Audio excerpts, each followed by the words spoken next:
Welcome to my YouTube channel PrepUp Educare. आज हम लोग पढ़ेंगे इलेक्ट्रिक पोटेंशियल के बारे में, जो इलेक्ट्रिसिटी चैप्टर का सेकंड टॉपिक है, electric potential and potential difference. Electric potential और पोटेंशियल डिफरेंस समझने से पहले हम लोग एक एग्जांपल देख लेते हैं जिसमें दो सिचुएशन है।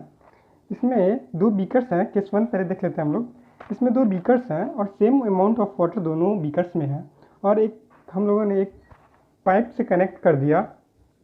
अब ये बताइए कि क्या इसमें पाइप से वाटर फ्लो करेगा दोनों बीकर्स के बीच में। आपका आंसर होगा नहीं, क्योंकि यहाँ पे सेम अमाउंट ऑफ वाटर दोनों बीकर में है और दोनों बीकर में वाटर का सेम लेवल है, तो ऑफ वाटर नहीं होगा। तो इसी एग्जांपल का हम लोग केस 2 देख लेते हैं, जिसमें एक बीकर में वाटर का लेवल ज़्यादा है और दूसरे में वाटर का लेवल कम है। तो क्या इसमें पाइप के थ्रू वाटर फ्लो होगा? तो आपका आंसर होगा हाँ, क्योंकि इसमें difference in levels of water है, तो of course flow of water होगा।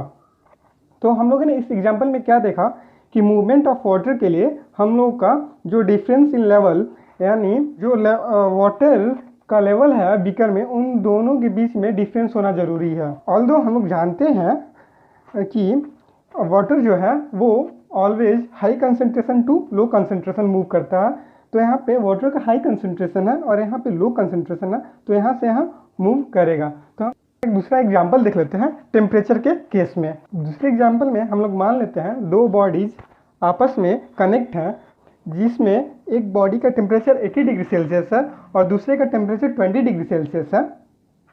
तो अब ये बताइए कि फ्लो ऑफ हीट किधर से होगा और किस तरफ होगा। तो ऑफ कोर्स आपका आंसर होगा from 80 degree Celsius to 20 degree Celsius. ये तो नहीं ना हो सकता कि 20 डिग्री सेल्सियस 80 डिग्री सेल्सियस की तरफ मूव करे, नहीं, ये बिल्कुल नहीं हो सकता। हीट भी हमेशा higher concentration to lower concentration move करता है। हम लोगों ने पिछली क्लासेस में भी देखा था ओस्मोसिस जो सेल्स में होते हैं, from higher concentration to lower concentration, उसमें भी मूवमेंट ऑफ वाटर होता है। तो हमारा एक सिंपल सा लॉजिक कहता है कि कोई भी चीज़ higher concentration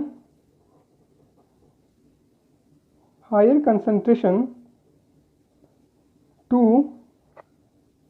lower concentration move करता है। तो ये सिंपल सा हमारा लॉजिक है। यही सेम चीज़ होता है हमारे फ्लो ऑफ चार्ज के केस में। अगर हम चाहते हैं कि कोई चार्ज एक वायर में फ्लो करे, तो एक तरफ वायर की एक तरफ जो है कंसंट्रेशन ऑफ इलेक्ट्रॉन्स ज़्यादा होना चाहिए और एक तरफ कंसंट्रेशन ऑफ इलेक्ट्रॉन्स कम होना चाहिए। जैसे हम लोग मान लेते हैं कॉपर वायर है, जिसकी एक एंड पर कंसंट्रेशन ऑफ इलेक्ट्रॉन्स ज़्यादा है और दूसरे एंड पर कंसंट्रेशन ऑफ इलेक्ट्रॉन्स कम है, तो इस वायर में फ्लो ऑफ चार्ज होगा। अगर ये दोनों बराबर हो जाएं, दोनों तरफ कंसंट्रेशन ऑफ इलेक्ट्रॉन्स बराबर हो जाए, तो ये फ्लो ऑफ इलेक्ट्रॉन्स नहीं होंगे। क्वेश्चन होगा कि एक वायर के दोनों एंड पर कंसंट्रेशन ऑफ इलेक्ट्रॉन्स डिफरेंस कैसे हो सकता है। तो यही सेम काम है बैटरी का। जो बैटरी है वो क्या करता है कि कंसंट्रेशन ऑफ इलेक्ट्रॉन्स दो वायर के एंड्स पर डिफरेंस कर देता है, और इसी difference in concentration of electrons को हम लोग बोलते हैं पोटेंशियल डिफरेंस। और यही कारण है कि हमारा एक वायर में चार्ज मूव करता है, यानी करंट मूव करता है। ये एक पॉइंट नोट कर लीजिएगा आप लोग। If you want to move current through wire, there must be potential difference in given wire. मतलब अगर हम चाहते हैं कि एक वायर से करंट मूव करे, तो उस वायर में पोटेंशियल डिफरेंस होना ज़रूरी है। हमने पोटेंशियल डिफरेंस तो देख लिया। पोटेंशियल डिफरेंस क्या होता है हम लोग अभी देखेंगे। बैटरी के बारे में ज़्यादा डिटेल्स नहीं जाएंगे, बस देखेंगे एक बैटरी पोटेंशियल डिफरेंस को कैसे क्रिएट करता है। अ सेल और a battery is a source of potential difference. जो सेल या एक बैटरी होता है वो पोटेंशियल डिफरेंस का सोर्स होता है। ये तो सेल और बैटरी के बीच में डिफरेंस पता ही होगा। अगर सिंगल है तो सेल, और कॉम्बिनेशन हो जाए सेल्स का तो वो उसको बैटरी बोलते हैं। अगर हम बैटरी के इंटरनल स्ट्रक्चर को देखें तो ज़्यादा स्पेसिफिक नहीं जाएंगे, बहुत ज़्यादा टाइप की बैटरीज होते हैं। हम लोग जनरली देखेंगे। किसी एक बैटरी के इंटरनल स्ट्रक्चर को देखें तो उनमें दो टाइप के केमिकल होते हैं, लेड हम लोग उन दोनों केमिकल को, एक को केमिकल 1 मान लेते हैं और दूसरे को केमिकल 2 मान लेते हैं। अब क्या होता है इन दोनों केमिकल के बीच में एक बैटरी के अंदर कि इन दोनों केमिकल के बीच में रेडॉक्स रिएक्शन होता है। कौन सा रिएक्शन होता है? तो रेडॉक्स रिएक्शन, वही रिएक्शन जिसमें रिडक्शन और ऑक्सीडेशन दोनों एक साथ होता है, उसको रेडॉक्स रिएक्शन बोलते हैं। तो यही चीज़ सेम रिएक्शन एक बैटरी के अंदर दोनों केमिकल्स के बीच में होता है। आपने पढ़ा भी होगा रेडॉक्स रिएक्शन में क्या होता है कि जो एक केमिकल होता है वो इलेक्ट्रॉन्स को अपनी तरफ खींच लेता है और दूसरी तरफ क्या होता है, दूसरे केमिकल की तरफ इलेक्ट्रॉन्स की डिफिशियंसी हो जाती है। ये एक इंटरनल स्ट्रक्चर है बैटरी का।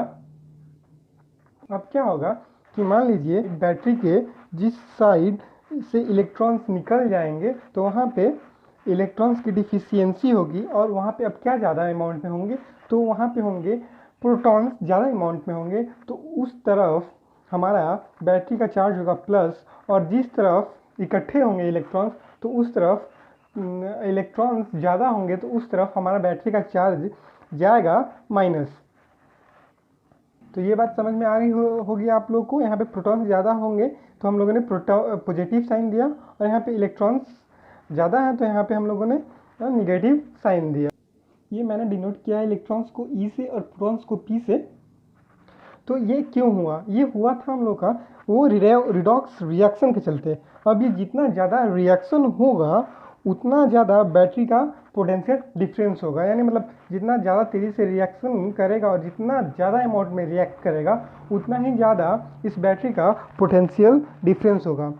तो लास्ट में हम लोग देखते हैं कि बैटरी ख़राब हो जाती है। तो बैटरी ख़राब हो जाती है तो ज़्यादा चीज़ कुछ होता नहीं है, बस ये जो रिडॉक्स रिएक्शन है बैटरी में ये स्टॉप हो जाता है तो बैटरी काम करना बंद कर देता है। अब ये हम सर्किट को देखें तो ये हम लोग का है बैटरी और ये हम लोग का वायर। तो ये बैटरी है हम लोग का। तो सर्किट डायग्राम में बैटरी को ऐसे नहीं ड्रॉ करते, हम लोगों ने बस एग्जाम्पल के लिए ले लिया है इसको। तो अब देखिए यहाँ पे हो क्या रहा है, नेगेटिव टर्मिनल ऑफ बैटरी से इलेक्ट्रॉन्स निकलेंगे और वायर में मूव करेंगे और फाइनली ये पॉजिटिव में फिर से बैटरी में इंटर करेंगे। तब यहाँ पे जो बैटरी में इंटर किए इलेक्ट्रॉन्स, अब फिर क्या होगा, फिर रिडॉक्स रिएक्शन होगा और यहाँ पे जो इंटर किए हैं इलेक्ट्रॉन्स ये फिर से मूव हो जाएंगे निगेटिव टर्मिनल की तरफ और फिर से मूव करेंगे। तो ये जो प्रोसेस है कंटिन्यूसली होते रहता है। इसमें देखिए चार्ज कहाँ से मूव कर रहा है, चार्ज यहाँ पे निगेटिव टू पॉजिटिव मूव कर रहा है। यहाँ पे मूवमेंट ऑफ चार्ज क्या है, यहाँ पे मूवमेंट ऑफ चार्ज हम लोग को दिखाई दे रहा है निगेटिव टू पॉजिटिव, ये दिखाई दे रहा है ना हम लोग को। लेकिन हम लोग एक चीज़ याद रखेंगे, जो कन्वेक्शन ऑफ करंट फ्लो है वो हमेशा पॉजिटिव टू निगेटिव होता है। अगर हम जब भी सर्किट डायग्राम ड्रॉ करेंगे तो इस चीज़ को ध्यान में रखेंगे कि जो हम लोग का करंट का फ्लो है वो पॉजिटिव टू निगेटिव हो। तो ये चीज़ें तो थी पोटेंशियल डिफरेंस समझने के लिए। तो अब तो पोटेंशियल डिफरेंस और इलेक्ट्रिक पोटेंशियल की कुछ स्पेसिफिक डिफिनेशन भी हो सकती है ना, जिसे हम एग्जाम में लिखें। तो हम लोग देख लेते हैं सबसे पहले इलेक्ट्रिक पोटेंशियल की डेफिनेशन को। Electric potential, the electric potential at a point is an electric field is defined as the work done in moving unit positive charge from infinity to that point। जो electric potential है किसी electric field के किसी given point का, वो होता है work done in moving unit positive charge. मतलब हम जो चार्ज है वो इन्फिनिटी से उस पॉइंट तक लाने में जितना वर्क डन हुआ उसी को हम लोग बोलते हैं इलेक्ट्रिक पोटेंशियल। इसका ऐसा यूनिट होता है वोल्ट और इसको डिनोट करते हैं हम लोग कैपिटल लेटर V से।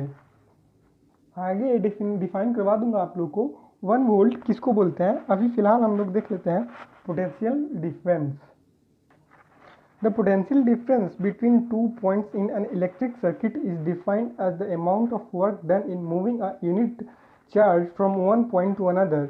मतलब जो एक इलेक्ट्रिक सर्किट में दो गिवन पॉइंट्स के बीच में पोटेंशियल डिफरेंस होगा वो उन दोनों पॉइंट्स के बीच में उसमें जितना अमाउंट ऑफ चार्ज मूव हो करने में, जितना भी वर्क डन हो, उसको हम लोग बोलते हैं पोटेंशियल डिफरेंस। इसको भी हम लोग डिनोट करते हैं वी से, और इसका ऐसा यूनिट होता है वोल्ट। तो ये हम लोग का फॉर्मूला है जो न्यूमेरिकल्स में मदद करेगा। इसको potential difference is equal to work done के by quantity of charge moved, V is equal to W by Q। इसको हम लोग याद रखेंगे। ये एक गिवन वायर है, इसमें 2 पॉइंट्स है A एंड B। इसमें जितने भी चार्ज मूव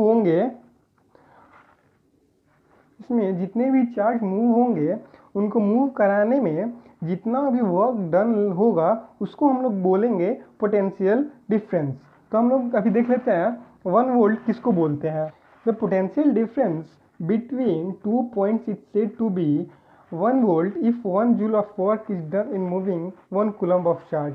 मतलब अगर किसी वायर के 2 पॉइंट्स के बीच में 1 कूलम्ब ऑफ चार्ज को मूव कराने में अगर 1 जूल ऑफ वर्क डन होता है तो उसको हम लोग 1 वोल्ट बोलेंगे। अगर हम लोग माने कि एक वायर है और उसके दोनों पॉइंट्स के बीच अगर 1 कूलम्ब ऑफ चार्ज को मूव कराने में अगर हम लोग का 1 जूल ऑफ वर्क डन हो रहा है तो हम लोग का पोटेंशियल डिफरेंस होगा 1 वोल्ट। अब हम लोग क्या करेंगे, इसको इस फॉर्मूले पे सबके ऐसा यूनिट्स हम लोग रखेंगे और देखेंगे। तो पोटेंशियल डिफरेंस का ऐसा यूनिट होता है वोल्ट, और वर्क डन का होता है जूल, और चार्ज का होता है कूलम। तो हम लोग यहाँ से देखते हैं 1 volt is equal to 1 joule per coulomb, इसको याद रखेंगे हम लोग। सो पोटेंशियल डिफरेंस किसी 2 पॉइंट्स के बीच में मेजर करने के लिए एक इंस्ट्रूमेंट होता है जिसको हम लोग बोलते हैं वोल्ट मीटर। वोल्ट मीटर का सिंबल ये होता है, सर्किट डायग्राम में वोल्ट मीटर इसी से रिप्रेजेंट किया जाता है। जो वोल्ट मीटर होता है वो हमेशा पैरेलल में कनेक्शन होता है। हम लोग पढ़ेंगे हम लोग कॉम्बिनेशन ऑफ रेसिस्टेंस में देखेंगे पैरेलल कॉम्बिनेशन और सीरीज कॉम्बिनेशन। तो उसमें आप लोग को पता चल जाएगा कि पैरेलल कॉम्बिनेशन क्या होता है। Volt meter has high resistance, मतलब जो वोल्ट मीटर होता है उसके पास बहुत ज़्यादा रेसिस्टेंस होता है। तो यहाँ पे हम लोग का electric potential and potential difference topic ख़त्म होता है। हम लोग अगले वीडियो में देखेंगे इसके बेस पे न्यूमेरिकल्स। दो potential difference is responsible for flow of current in given wire. मैंने तुरंत बताया आप लोग को, जो पोटेंशियल डिफरेंस होता है वही रिस्पॉन्सिबल होता है फ्लो ऑफ करंट के लिए एक गिवन वायर में। और ये करंट तब तक एक वायर में फ्लो करता है जब तक सेम पोटेंशियल दोनों पॉइंट्स और वायर के बीच में एक्वायर नहीं हो जाता। तो हम लोग अभी देख लेते हैं इलेक्ट्रिक करंट का definition and formula. The electric current is the flow of electric charges in conductor such as metal wire. जो इलेक्ट्रिक करंट है वो ज़्यादा कुछ नहीं, जो हम लोग का चार्ज एक वायर में फ्लो कर रहा है उसी को हम लोग इलेक्ट्रिक करंट बोलते हैं। तो डेफिनेशन देख लेते हैं हम लोग। Electric current is the amount of electric charges flowing through a conductor with respect to time. मतलब एक वायर में जो इलेक्ट्रिक चार्जेज फ्लो हो रहे हैं with respect to the time, उसको ही हम लोग इलेक्ट्रिक करंट बोलते हैं। तो यहाँ पे फॉर्मूला है हम लोग का, current is equal to charge by time. I से हम लोग इसको डिनोट करते हैं, तो I is equal to Q by T. हम लोग देख लेते हैं इसका ऐसा यूनिट, जो करंट का ऐसा यूनिट होता है उसको हम लोग बोलते हैं एम्पियर। ये कैपिटल लेटर ए से डिनोट किया जाता है। हम लोग 1 एम्पियर का डेफिनेशन देख लेते हैं। When 1 coulomb of charge flows through any conductor in 1 second the current flowing through it is said to be 1 ampere. मतलब किसी गिवन कंडक्टर में अगर 1 कूलम ऑफ चार्ज 1 सेकेंड में फ्लो कर रहा है तो उसको हम लोग बोलेंगे 1 एम्पियर। पोटेंशियल डिफरेंस मेजर करने के लिए वोल्ट मीटर होता था, वैसे ही करंट मेजर करने के लिए इंस्ट्रूमेंट होता है जिसको हम लोग बोलते हैं एम मीटर। इसका सिंबल ये होता है, और इसको हम लोग सीरीज में कनेक्ट करते थे। वोल्ट मीटर पैरेलल में कनेक्ट होता है। And ammeter should have very low resistance. मतलब एम मीटर के पास बहुत ज़्यादा कम रेसिस्टेंस होता है और वोल्ट मीटर के पास बहुत ज़्यादा रेसिस्टेंस होता है। तो आप इजीली दोनों के बीच डिफरेंस कर सकते हैं। तो दोनों एक दूसरे का अपोजिट है, एक को याद करिए, दूसरा अपने आप याद रहेगा। कुछ फैक्ट्स हैं पोटेंशियल डिफरेंस और इलेक्ट्रिक करंट के बेस पर, जो हम लोग आपको नेक्स्ट वीडियो में बताएंगे। तो फिलहाल हम लोग देख लेते हैं इलेक्ट्रिक कंपोनेंट्स के सिंबल। दोनों के बेस पे न्यूमेरिकल्स हम लोग अगले वीडियोज़ में ही देखेंगे। ये सारे सिंबल्स ऑफ इलेक्ट्रिक कंपोनेंट्स हैं, नोट डाउन कर लीजिए, बहुत ज़्यादा इंपॉर्टेंट है, इलेक्ट्रिक सर्किट ड्रॉ करने में काम आएंगे। ये एक सेल का सिंबल है, ये बैटरी कॉम्बिनेशन ऑफ सेल को हम लोग बैटरी बोलते हैं। तो ये देख लीजिए, यहाँ पे एक है और यहाँ पे कंबाइन हो गया तो इसको बैटरी बोलेंगे हम लोग। ये वायर सिंपल एक लाइन वायर रिप्रेजेंट करता है इलेक्ट्रिक सर्किट में, और ये वायर एट अ पॉइंट, ये वायर हम लोग का गया और यहाँ पे कनेक्शन है, तो इसको ये रिप्रेजेंट करता है wire at a point electric circuit में। ये wire crossing without connecting represent करता है। ये रेसिस्टेंस रिप्रेजेंट करता है एक सर्किट में। ये दोनों सिंबल वेरिएबल रेसिस्टेंस रिप्रेजेंट करता है। ये एम मीटर को रिप्रेजेंट करता है, हम लोगों ने तुरंत देखा। ये सिंबल वोल्ट मीटर को, ये सिंबल जो है गैल्वेनोमीटर को, गैल्वेनोमीटर एक सर्किट में इलेक्ट्रिक करंट का डायरेक्शन पता करने के लिए यूज होता है। तो ये सिंबल गैल्वेनोमीटर को रिप्रेजेंट करता है। ये ओपन स्विच को रिप्रेजेंट करता है, ये क्लोज स्विच को, ये ओपन की और ये क्लोज प्लग की। स्विच और प्लग की एक ही चीज़ है, मैंने आसानी से समझने के लिए इन दोनों को अलग अलग ड्रॉ किया है।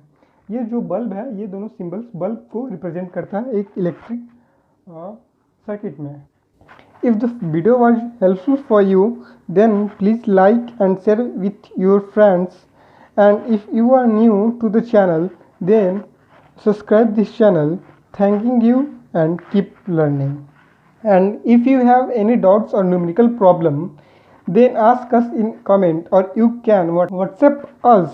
The link is given in description.